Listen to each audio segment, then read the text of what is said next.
अथ श्रीमन्नारायणीयं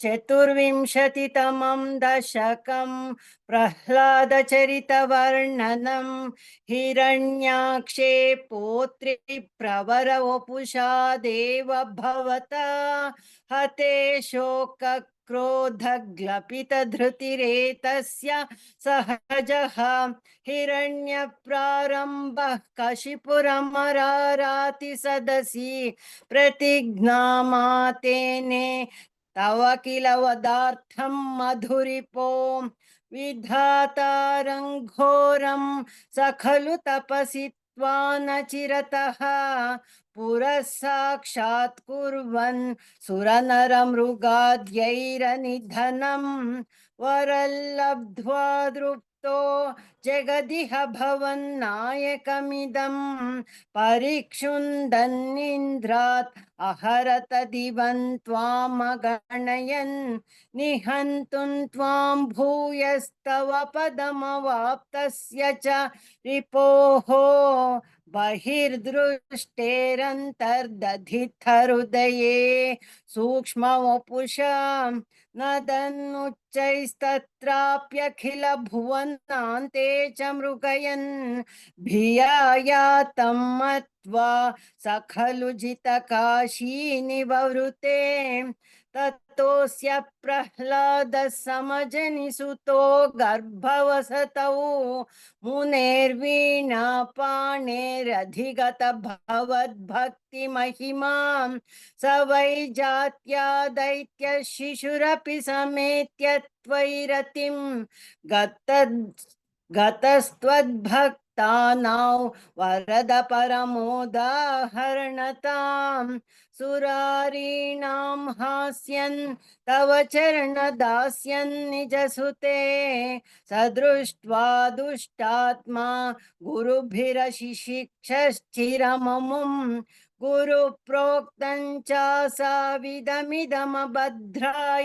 दृढमित्यपाकुर्वन् सर्वं तव चरणभक्त्यैव ववृधे अधीतेषु श्रेष्ठं किमिति परिपृष्टेऽथ तनये भवद्भक्तिवर्यामभिगदति पर्याकुलधृतिः गुरुभ्यो रोषित्वा सहजमतिरस्येत्यभिविदन् वधोपायानस्मिन्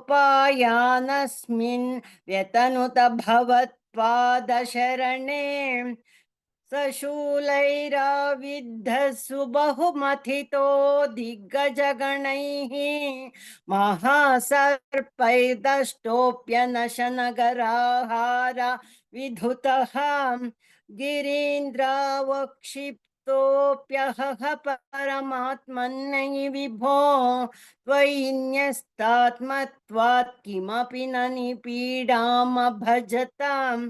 ततः शङ्काविष्टः स पुनरतिदुष्टोऽस्य जनकः गुरुक्त्या तद्गेहे किल वरुणपाशैस्तमरुणत् गुरोश्च सान्निध्ये स पुनरनुगान् दैत्यतनयान् भवद्भक्तेस्तत्त्वं परममपि विज्ञानमशिषत् पिता शृण्वन् बालप्रकरमखिलं त्वस्तुतिपरं रुषान्धः प्राहैनं कुलहतकस्ते बलमिति बलं मे वैकुण्ठस्तव च जगतां चापि सबलं स एव त्रैलोक्यं सकलमिति धीरोऽयमगदीत् अरे क्वासौ सकल जगदात्मा हरिरिति प्रभिन्ते स्म स्तम्भं चलितकरवालोदिति सुतः अतः पश्चाद्विष्णो न हि वदितुमीशोऽस्मि सहसा कृपात्मन् विश्वात्मन् पवनपुरवासिन् मृडय माम् इति श्रीमन्नारायणीये प्रह्लादचरितवर्णनं नाम चतुर्विंशतितमं दशकं समाप्तं। नारायणाखिलगुरो भगवन्नमस्ते। नारायणाखिलगुरो भगवन्नमस्ते। अथ पञ्चविंशतितमं दशकं नरसिंहावतारवर्णनं। स्तम्भे घट्टयतो हिरण्यकशिपो कर्णौ समाचूर्णयन् आघूर्णजगदण्डकुण्डकुहरो घोरस्तवा भूद्रवः।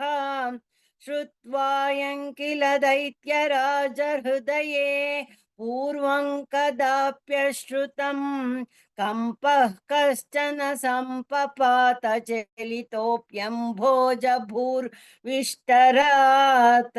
दैत्ये दिक्षु विसृष्टचक्षुषि महासंरम्भिणि स्तम्भतः सम्भूतन्न मृगात्मकन्न मनुजाकारौ वपुस्ते विभो।